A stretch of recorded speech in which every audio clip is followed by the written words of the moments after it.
Pour 30 ans, il a cru la montagne avait pris sa sœur pour toujours. Un pauvre vétéran brisé par la guerre, vivant seul avec rien d'autre qu'un berger allemand vieillissant et des souvenirs qui ne le laissaient jamais dormir.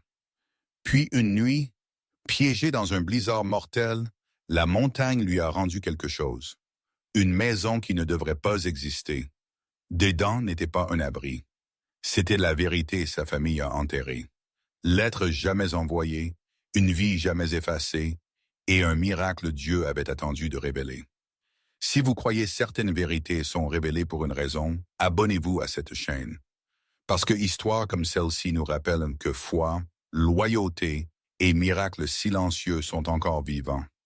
L'hiver s'était installé durement sur la montagne, pressant le froid dans le bois, l'os et la mémoire. Le genre de froid qui ne criait pas, mais attendait patiemment, certain il survivrait à tout le reste. Jack Miller se réveilla avant l'aube, la façon il le faisait toujours quand le sommeil l'abandonnait à mi-chemin dans la nuit. La cabane était silencieuse, sauf pour le faible tic-tac de métal refroidissant et le son bas, régulier du vent peignant à travers les aiguilles de pin dehors. À 47, le corps de Jack portait ses oreilles inégalement. Il était grand mais légèrement voûté maintenant, épaules en angle permanent vers l'avant, comme si se préparant pour quelque chose d'invisible. Son visage était acéré et buriné, promesse prononcée, mâchoire carrée par habitude plutôt que fierté. Une barbe sombre, plus grise que noire ces jours-ci, encadrait une bouche qui souriait rarement sauf si forcée. Ses cheveux étaient coupés courts, pas pour le style, mais parce que les cheveux longs gênaient quand vous étiez habitué au casque et au teint rude. Les lignes autour de ses yeux n'étaient pas de rire. Elles étaient de loucher dans le soleil et le sable et la neige, de nuit passées à fixer les plafonds, attendant que les souvenirs passent. Il s'assit sur le bord du lit étroit, bottes déjà enfilées, doigts fléchissant lentement comme si vérifiant si le jour avait permission de commencer. Sa poitrine se sentait serrée, la pression familière qui arrivait inopinément et partait seulement quand elle décidait de le faire. Il ferma les yeux et compta ses respirations. Un truc appris loin des montagnes, loin de la neige. Appris quand la panique pouvait vous tuer. Dedans par le nez, tenir. Dehors par la bouche encore. Un poids doux pressé contre son genou. Rex se tenait à côté de lui, stable comme un poteau. Le museau du vieux berger allemand était devenu blanc il y a des années. La selle sombre de son dos terni par l'âge, mais ses yeux étaient encore vifs, encore vigilants. À presque 11 ans, Rex bougeait plus lentement maintenant, articulation raide le matin, mais sa posture ne s'affaissait jamais. Il se portait comme ce qu'il était, un ancien chien de travail, entraîné à lire la tension avant qu'elle ne se transforme en désastre. Ses oreilles tressaillirent au moindre son, sa respiration calme, délibérée. Rex ne gémit ni n'aboya. Il attendit simplement, nez reposant légèrement contre la jambe de Jack, lui rappelant sans mot qu'il n'était pas seul dans cette pièce ou dans cette vie. « Je suis debout. » Jack marmonna, voix rauque de désuétude. La queue de Rex donna un seul coup mesuré contre le plancher de bois. Ça suffisait. Ils se déplacèrent à travers la cabane ensemble, un rythme pratiqué né d'années de survie partagée. Jack alimenta le petit poêle à bois, main bougeant automatiquement, pendant que Rex ouvrait la porte du nez et montait sur le porche pour scanner la ligne d'arbres. La neige gisait lourde sur le sol, intacte, le monde tenu dans une pause gelée.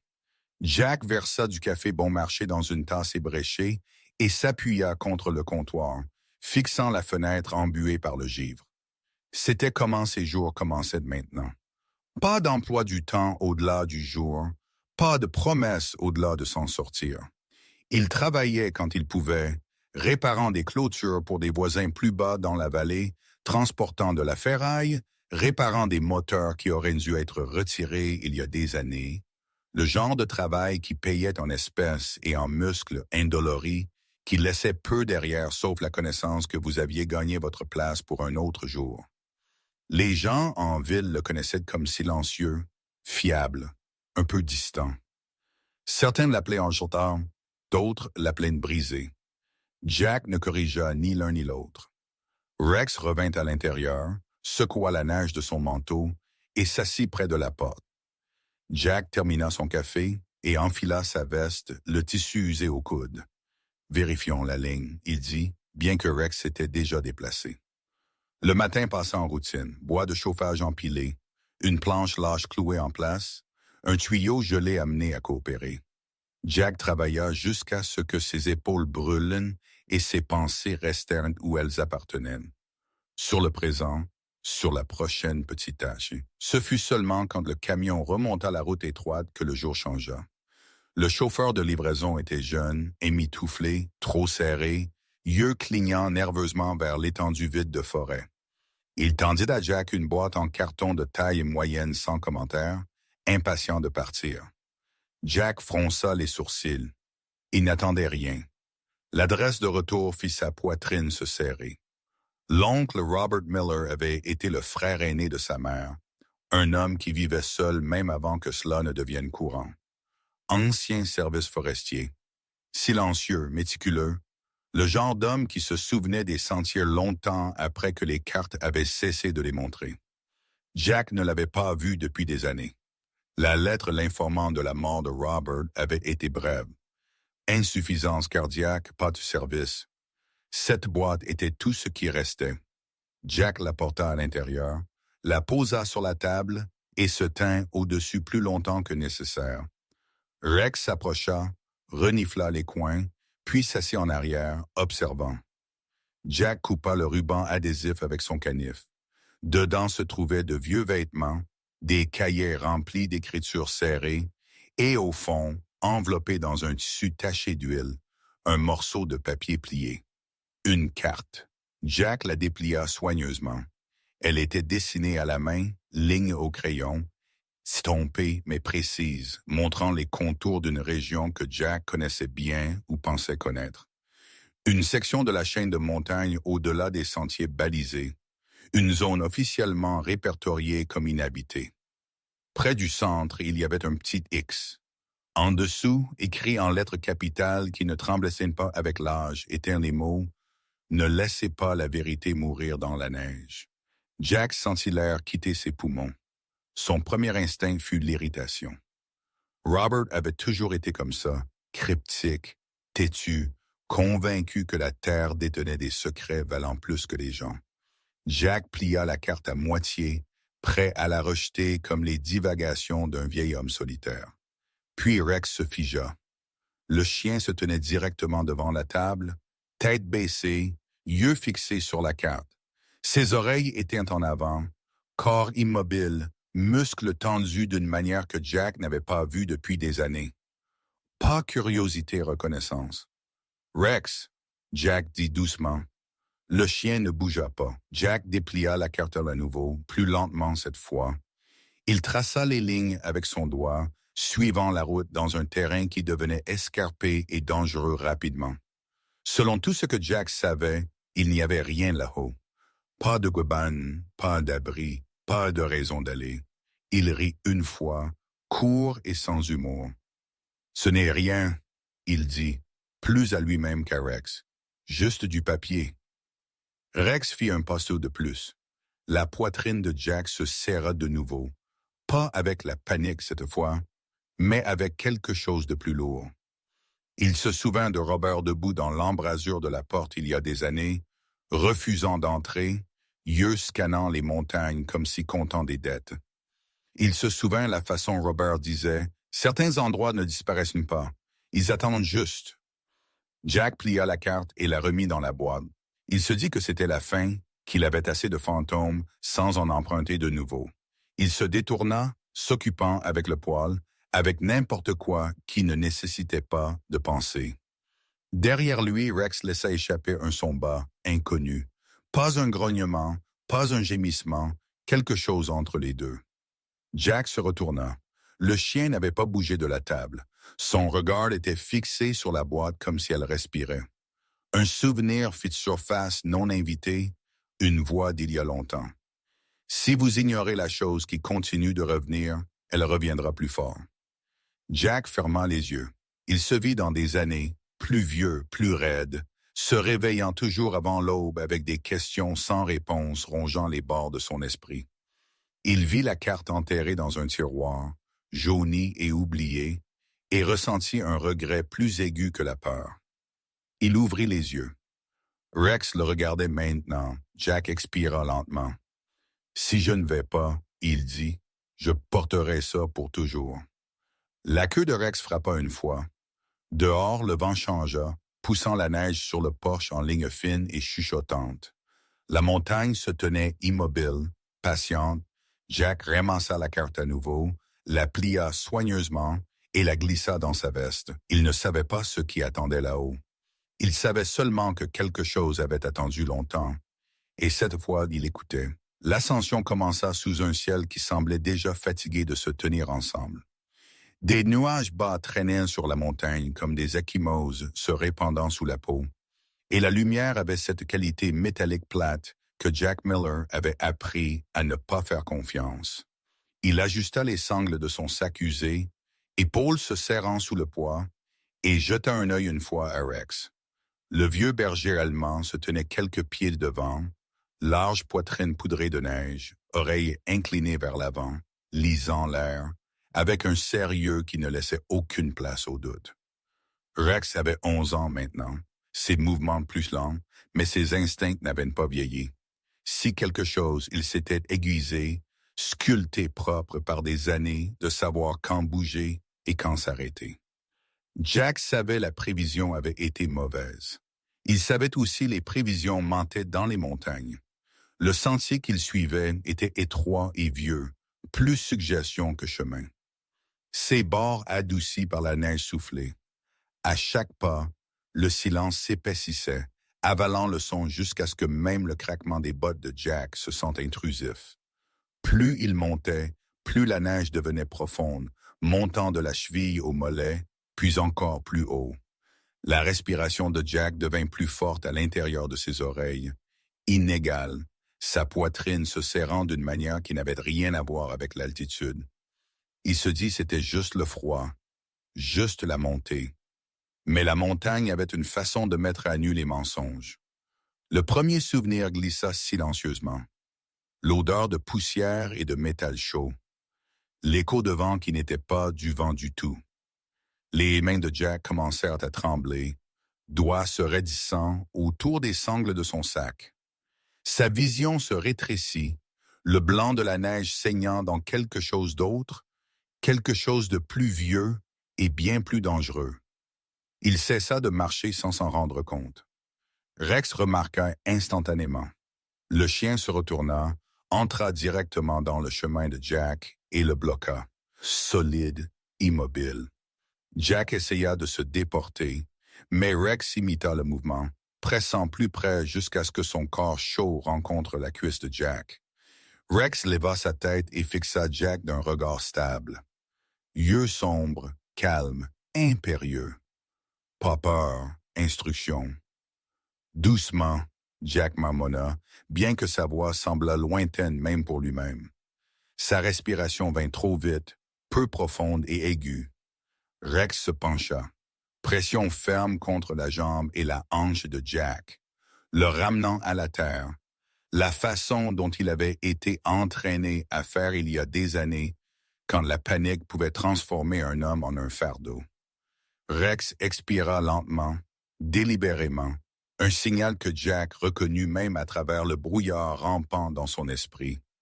Dedans par le nez, tenir, dehors par la bouche. Jack s'aligna sur le rythme une fois, puis encore. L'air froid brûla ses poumons, mais il traversa la brume. Son rythme cardiaque ralentit d'un marteau frénétique à quelque chose de supportable. Il s'accroupit, posant une main gantée contre l'épaule de Rex, doigts s'enfonçant dans la fourrure épaisse saupoudrée de neige. « Je l'ai », il murmura. Plus promesse que fait. Rex ne s'éloigna pas jusqu'à ce que la respiration de Jack se stabilise alors. Et seulement alors le chien se retourna et continua sur le sentier. Ils continuèrent. Le vent se leva, se faufilant à travers les arbres avec un son montant, agité. La neige commença à tomber plus fort, flocons épais et rapides, effaçant les bords, brouillant la distance. Le sentier disparut sous une nouvelle couche de blanc. Les bottes de Jack glissèrent une fois, puis encore, son équilibre vacillant alors que le sol s'inclinait brusquement sous lui. Il sentit la première piqûre dans son épaule quand il s'accrocha à un arbre. Douleur s'intensifiant vive et immédiate. Le ciel s'assombrit anormalement vite. En quelques minutes, la tempête devint vicieuse. La neige ne tombait plus. Elle attaqua, poussée latéralement par le vent qui hurlait à travers la montagne comme quelque chose de vivant. La visibilité s'effondra. 10 pieds devinrent 5. 5 devinrent rien. Le monde se rétrécit à un blanc tourbillonnant dans la forme sombre de Rex se déplaçant juste devant lui. Jack cria le nom de Rex. Le son fut arraché de sa bouche et emporté. Il suivit le contour du chien aveuglément, un pas à la fois, bottes raclant contre la glace cachée. Une rafale soudaine le frappa de côté, assez forte pour lui couper le souffle. Son pied glissa. Son épaule frappa fort contre le sol gelé. Douleur explosant le long de son bras. Il glissa plusieurs pieds avant de s'arrêter contre une légère élévation. Souffle relâché dans un halètement aigu. Pour un moment, il resta là, étourdi. Neige remplissant déjà le creux que son corps avait fait. Le monde tourna, ses oreilles sonnaient. Cette vieille obscurité familière tira au bord de sa vision. Séduisant et dangereux. Rex fut là instantanément. Le chien remonta en catastrophe, griffes s'enfonçant dans la glace, corps pressé fort contre la poitrine de Jack, gémissant bas, urgemment. Sa chaleur traversa le froid, traversa le choc. Le nez de Rex poussa le visage de Jack, puis sa poitrine, insistant, refusant de le laisser dériver. « Je suis là, » Jack râla. « Je suis là. » Il força ses yeux à s'ouvrir, se concentra sur le visage de Rex, sur la flexion de gris autour du museau du chien, sur l'intelligence stable dans son regard. La douleur dans l'épaule de Jack pulsait, aiguë et profonde, mais c'était gérable. Rien de cassé. Il avait été plus chanceux qu'il ne méritait. Il ne pouvait pas rester là. Jack savait cela avec une clarté qui tranchait à travers la brume. La tempête se resserrait, la température baissait vite. L'hypothermie ne s'annonçait pas bruyamment. Elle attendait. Rex s'éloigna légèrement, tourna sa tête dans le vent et se figea. Ses oreilles se dressèrent de vers l'avant, sa posture changea, tension s'enroulant à travers son cadre. Puis il aboya. Court, aigu, répété. Pas alarme, pas avertissement, découverte. Jack plissa les yeux dans le blanc. Au début, il ne vit rien. Puis, à travers un éclaircissement dans la neige, une forme émergea. Sombre, solide, immobile. Elle se tenait contre la tempête avec une obstination qui fit le cœur de Jack bégayer. Un mur. Pas de pierre. Ils trébuchèrent vers elle ensemble. Rex menant. Jack suivant avec la force qui lui restait. Alors qu'ils s'approchaient, la forme se résolut en une structure de pierre trapue basse au sol, ses murs épais, son toit incliné pour évacuer la neige. La porte était en bois, renforcée avec des sangles de fer noircies par l'âge. Elle n'était pas effondrée, pas enterrée. Elle se tenait intacte comme si elle avait attendu. Jack fixa, l'incrédulité traversant même le froid. Il n'y avait rien ici. Pas d'abri, pas de cabane, pas de raison pour que cela existe. Et pourtant, elle existait, solide et indéniable, s'élevant de la tempête comme un souvenir qui refusait de rester enterré. Rex atteignit la porte le premier et la gratta de la patte, aboyant une fois de plus. Jack tituba en avant, chaque instinct criant que c'était faux, impossible. Mais son corps bougea quand même. Il saisit la poignée de fer. Le métal brûla de froid à travers son gant. Il tira. La porte s'ouvrit avec un gémissement bas et lourd. L'air chaud s'échappa, portant le léger parfum de vieilles pierres et de cendres. Jack s'effondra presque en traversant le seuil, Rex le poussant pour entrer. La porte se referma derrière eux avec un bruit sourd final et résonnant, coupant le cri de la tempête comme si quelqu'un avait baissé le monde. Le silence à l'intérieur était profond. Jack s'appuya contre le mur, poitrine haletante, cœur battant. La pièce était petite, construite de blocs de pierre épais ajustés à la main. Il n'y avait pas de neige à l'intérieur, pas de signes d'effondrement. Le sol était usé et lisse par endroits. Contre un mur se tenait un vieux foyer, froid maintenant, mais intact. Une table en bois brut se tenait près du centre, et à côté d'elle une chaise qui avait été réparée plus d'une fois. Ce n'était pas une ruine, c'était une maison. Rex se déplaça lentement dans l'espace, nez travaillant, queue basse mais stable. Il ne se hérissa pas, il ne grogna pas. Son langage corporel parlait de prudence mélangée à de la familiarité, comme si l'endroit portait des échos qu'il pouvait lire, même si Jack ne le pouvait pas. Jack déglutit difficilement. Son épaule pulsait, ses mains tremblaient, pas seulement du froid, mais du poids de l'impossible le pressant. Il entra entièrement dans la pièce, ses bottes laissant des empreintes humides sur le sol en pierre.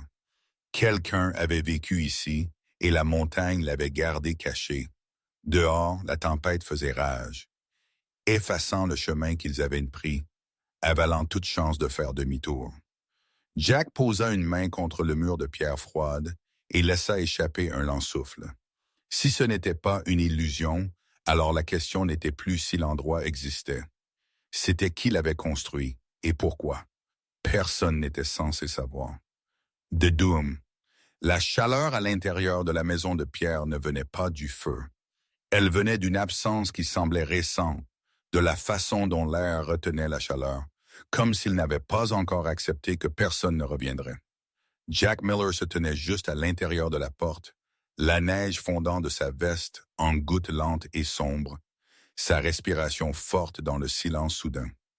Les murs étaient épais, de pierres empilées ajustées à la main, leur surface lissée par des décennies de toucher.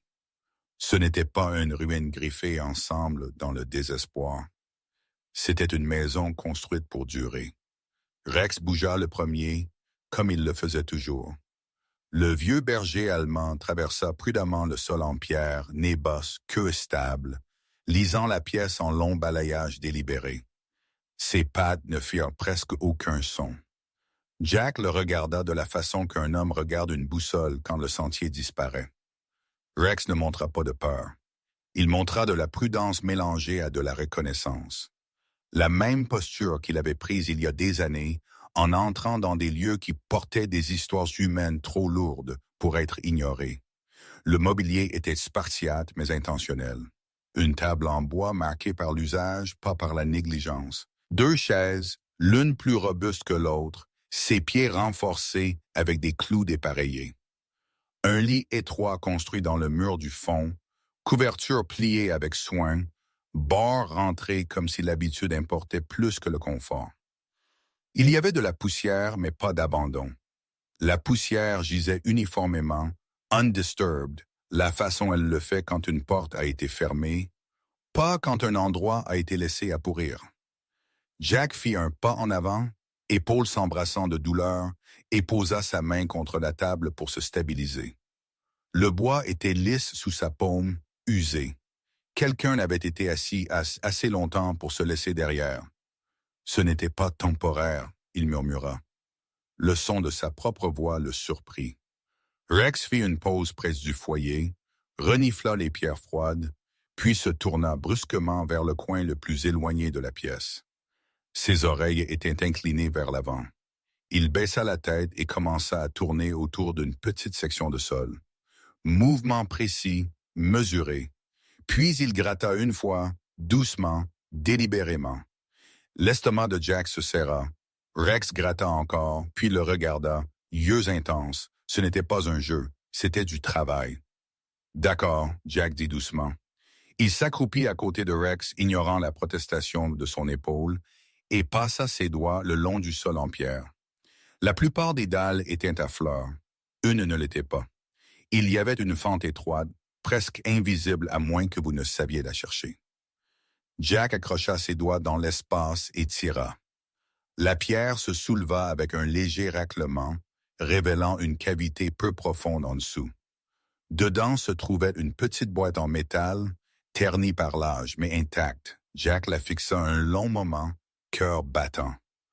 Rex s'assit à côté de lui, pressé près, sa présence solide et inébranlable. Jack souleva la boîte et la posa sur la table. Ses mains tremblèrent en l'ouvrant. Dedans gisait une photographie. Elle était vieille, bord adouci par le temps.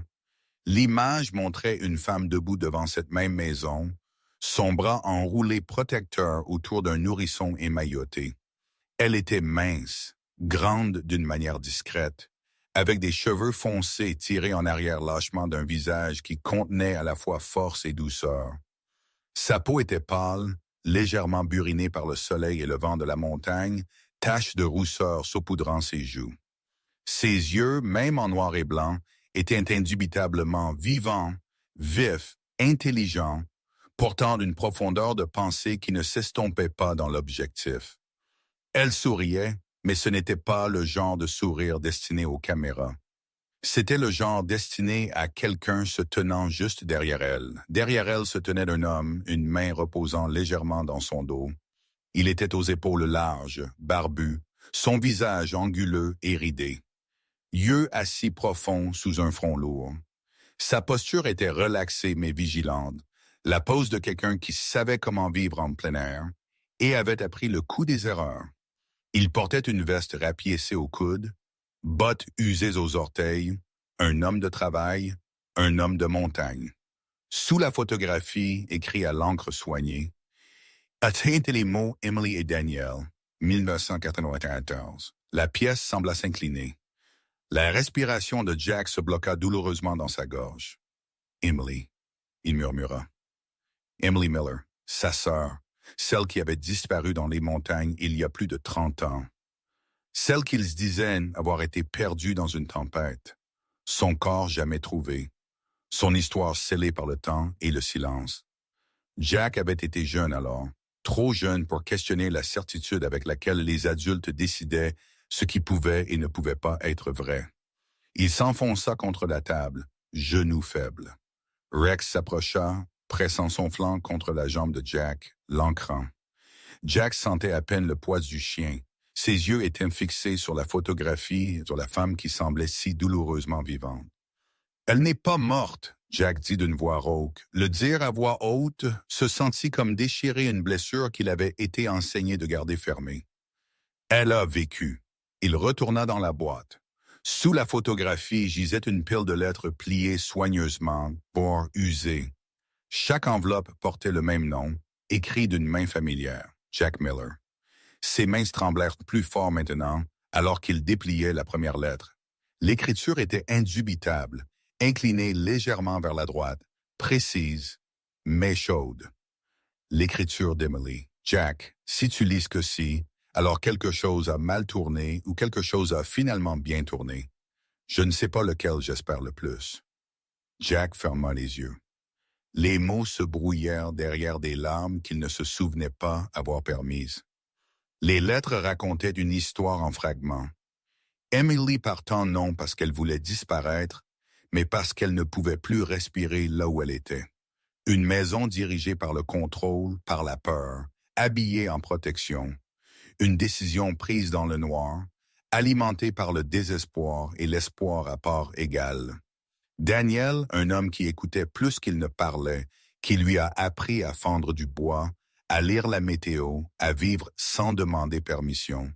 Elle écrivit d'hiver survécu et d'été gagné, d'un enfant né sous ce toit, de bonheur qui vint tranquillement et resta parce que personne n'essaya de le posséder. Et puis la lettre changea. Je t'ai écrit encore aujourd'hui. Je ne sais pas si tu les vois un jour. J'espère que oui. Sinon, s'il te plaît, crois ceci. Je n'ai jamais cessé d'être ta sœur. Jack sentit quelque chose en lui se déchirer, brut et douloureux.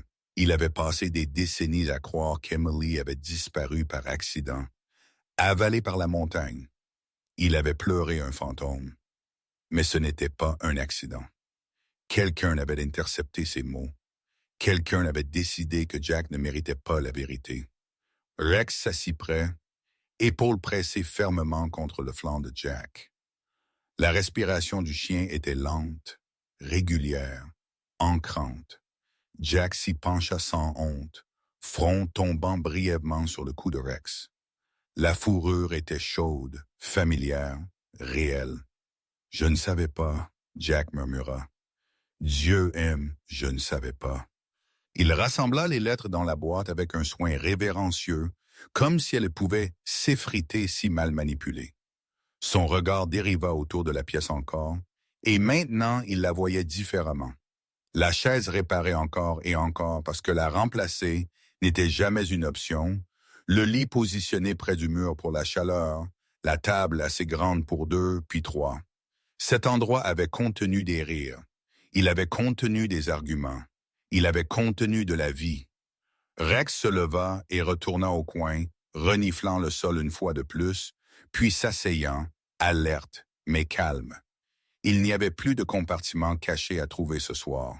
La montagne avait donné assez. Dehors, la tempête continuait de faire rage, mais à l'intérieur de la maison, le temps avait ralenti à une immobilité fragile, lourde.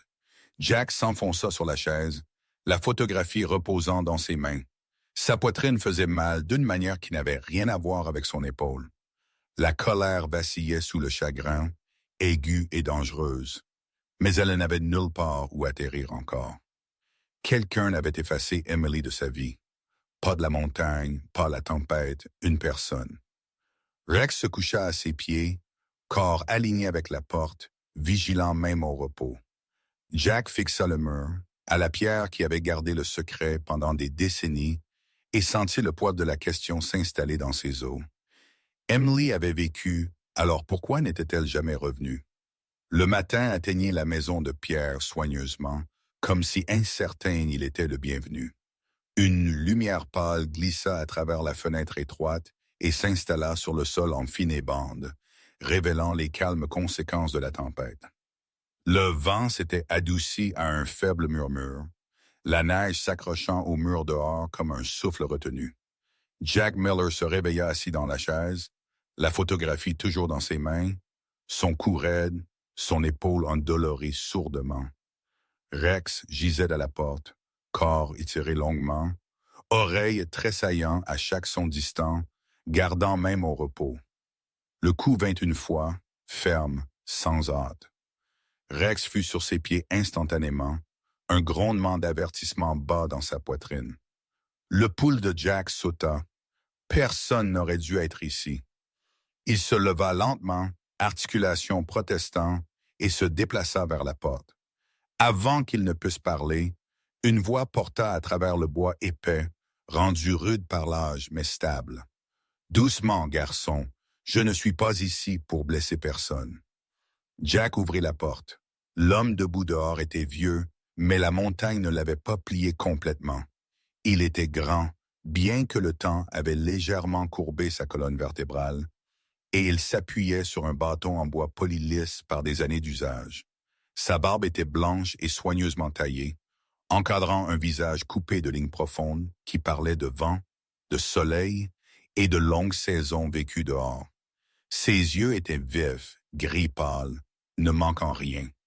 Il portait un lourd manteau de laine rapiécé au coude, bottes incrustées de glace et gants cousus et recousus jusqu'à ce que les coutures tiennent à peine.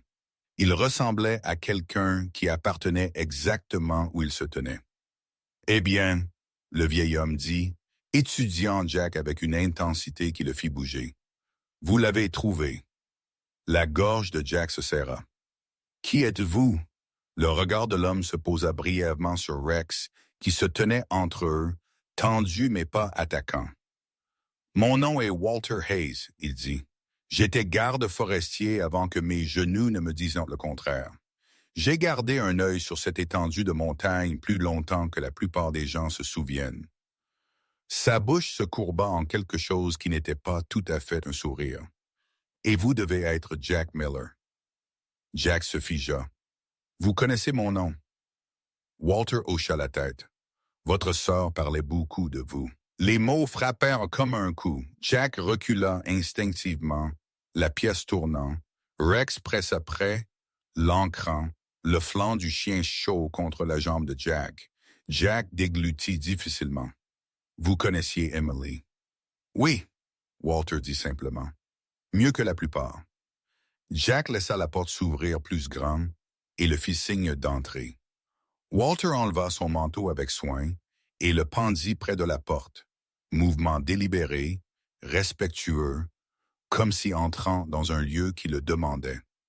Il jeta un coup d'œil autour de la pièce, yeux s'adoucissant aux formes familières. Elle le gardait juste comme ça, il murmura. Ne croyait pas au désordre. Croyait aux choses gagnant leur place. Jack se rabaissa dans la chaise en face de la table. Walter s'assit en face de lui, bâton reposant contre le mur. Rex s'installa entre eux, vigilant mais calme. « Dites-moi, Jack dit, voix serrée. Dites-moi tout. » Walter ne se pressa pas. Il frotta ses mains ensemble une fois, puis rencontra le regard de Jack. « Emily est venue ici parce qu'elle devait... » Il commença. Non parce qu'elle voulait disparaître, mais parce que rester l'aurait détruite. Il fit une pause, laissant cela s'installer. « Votre famille... Votre père, surtout. C'était un homme dur. Contrôle passé de son soin. Emily étouffait sous ce que-là. » Jack serra sa mâchoire. La colère s'agita, aiguë et chaude. Elle a rencontré Daniel pendant qu'il guidait une enquête hivernale. Walter continua. Daniel était calme, fort, le genre d'homme qui écoutait d'abord. A perdu son frère dans un accident d'escalade des années auparavant. L'a changé, l'a rendu prudent avec les vies des gens. Les yeux de Walter dérivèrent vers le foyer. Ils ont construit cet endroit ensemble, pierre par pierre. Emily a pris vite. Elle s'épanouit ici. Et les lettres, Jack dit. Elle m'a écrit. Elle l'a fait. Walter hocha la tête de nombreuses fois. Elle a fait confiance au système au début. Puis elle a réalisé que quelque chose n'allait pas. Les mains de Jack se sont recroquevillées en poing. Quelqu'un les a arrêtés. L'expression de Walter s'endurcit. Quelqu'un dans votre famille les a interceptés. A décidé qu'il était mieux pour Emily d'être partie que pour la vérité d'être incommode. Lui a dit que vous étiez passé à autre chose. Vous a dit qu'elle était perdue. La paperasse a été altérée. Dossier scellé. Sur papier, elle est morte dans une tempête. La respiration de Jack vint peu profonde. Pourquoi? Pure, Walter dit doucement. Contrôle fierté. Prenez votre choix. Et Daniel, Jack demanda. La mâchoire de Walter se serra. Daniel est tombé pendant une ascension hivernale. A glissé sur de la glace noire. Rapide, propre. Emily l'a enterré dans le pré en dessous de la crête. Est restée ici après pour un temps. Il leva les yeux. Elle est tombée malade. Poumons. Les hivers de montagne sont cruels pour les corps déjà usés. Elle savait son temps était court. La vision de Jack se brouilla. Elle avait un enfant. Walter hocha la tête. Un garçon a vécu avec des amis plus bas dans la vallée après le décès d'Emily. Elle le voulait en sécurité, le voulait loin des mensonges.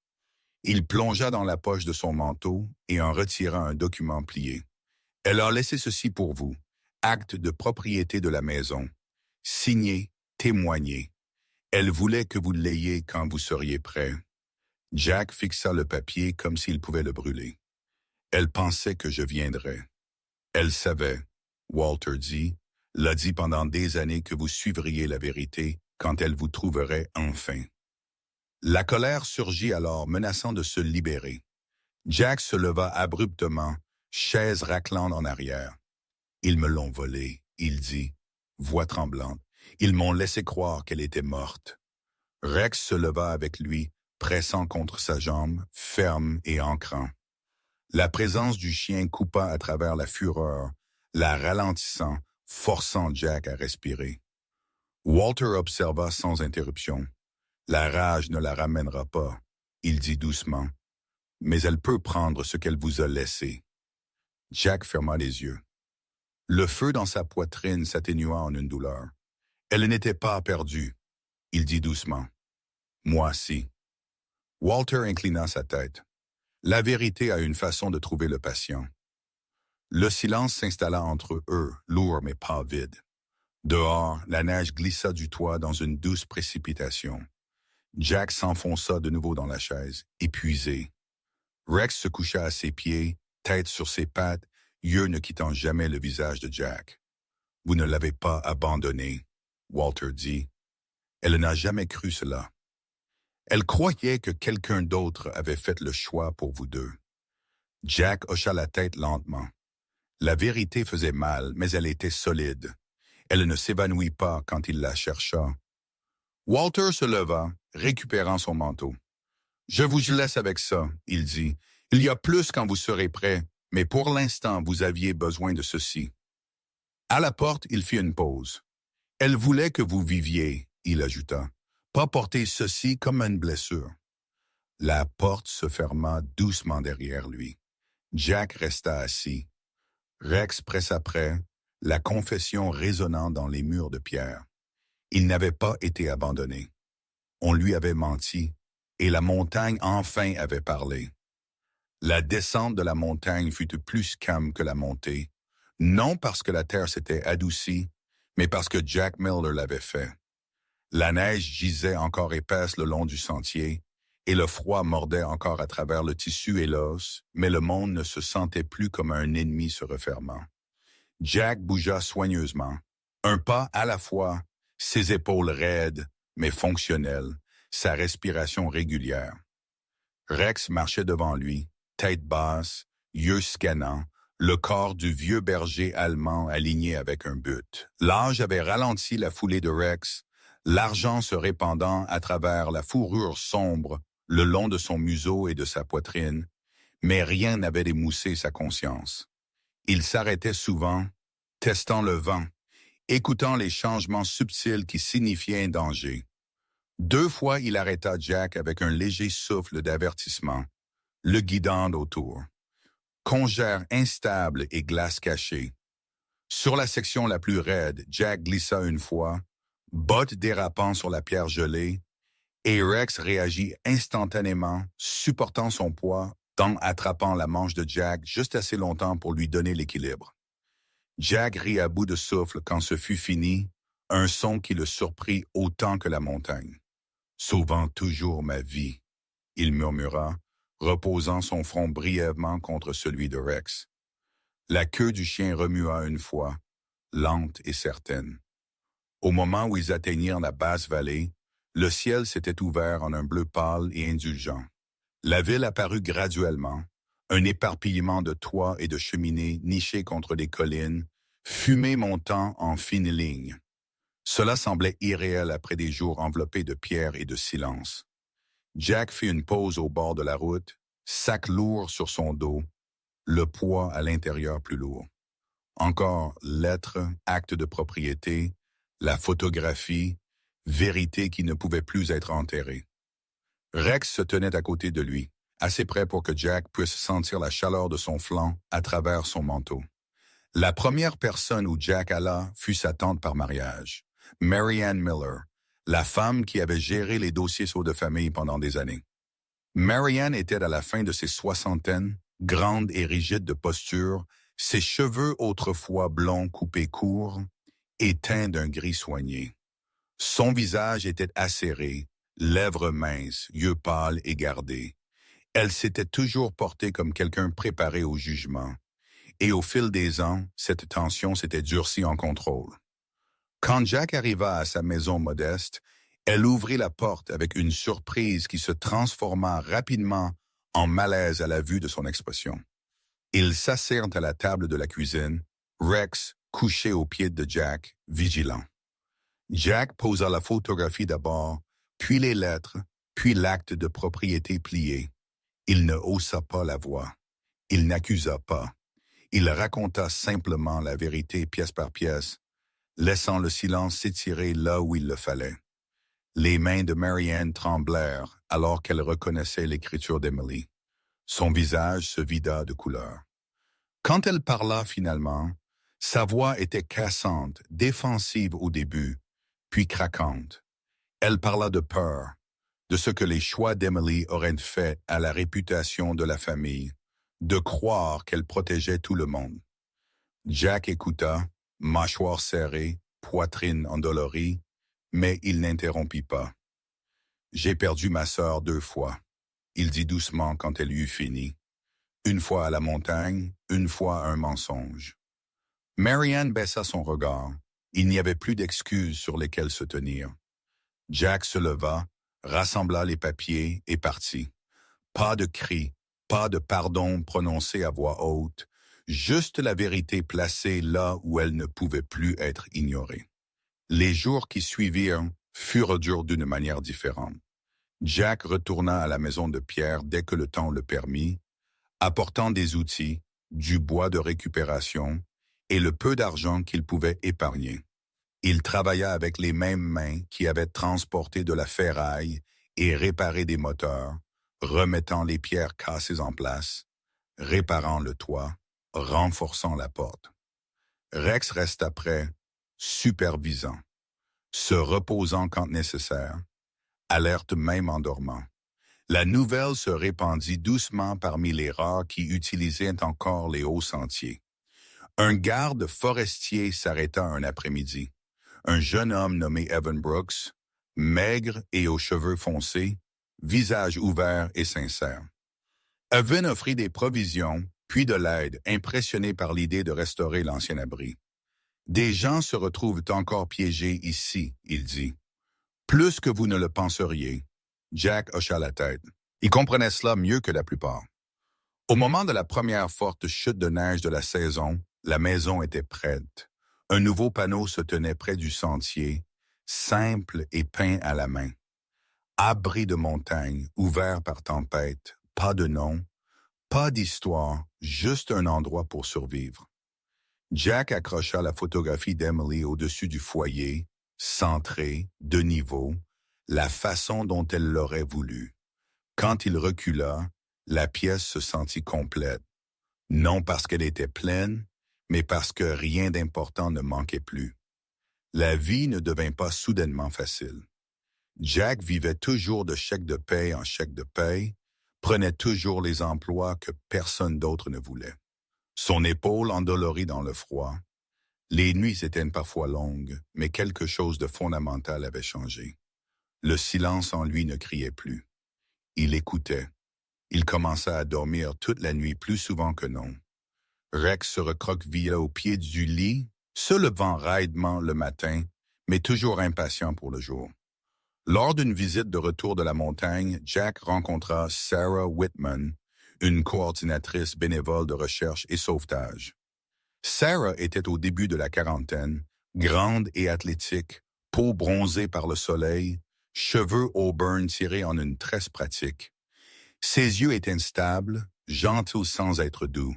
Ils parlèrent brièvement, professionnellement au début, puis plus longtemps, des sentiers, de la météo, des chiens qui savaient sauver des vies. Il n'y avait pas de promesse dans la conversation, seulement de l'aisance. C'était assez. Le premier vrai test vint tard un soir quand une bourrasque soudaine roula sans avertissement. Jack et Rex étaient déjà à la maison de Pierre vérifiant les provisions quand la posture de Rex changea, corps s'inclinant vers le sentier, oreilles vives. Moment plus tard, des voix portèrent à travers le vent. 2 randonneurs épuisés, effrayés. Jack les guida à l'intérieur, les installa près du feu, les enveloppa dans des couvertures. Rex gisait entre la porte et la pièce, un garde silencieux. Quand ce fut fini, quand la tempête passa et que les randonneurs descendirent en sécurité à l'aube, Jack se tint seul près du foyer et sentit quelque chose comme de la fierté s'épanouir tranquillement dans sa poitrine. Cette nuit-là, il s'assit dans la chaise qu'Emily avait une fois réparée, Rex à ses pieds, le feu bas et régulier. Dehors, la neige tombait doucement, pas en violence, mais en grâce. Jack leva les yeux vers la photographie sur le mur, vers les yeux familiers de sa sœur. Il fait chaud à nouveau, il dit doucement, « Tu as bien fait. » Rex leva sa tête, yeux mi-clos content. Jack se pencha et posa sa main sur le cou du chien, doigts s'enfonçant dans la fourrure qui avait été avec lui à travers chaque mile difficile. La montagne ne se sentait plus comme une gardienne de blessures. Elle se sentait comme un témoin. Certaines maisons n'étaient jamais destinées à être habitées pour toujours. Elles étaient construites pour contenir la vérité jusqu'à ce que quelqu'un soit prêt à la ramener à la maison.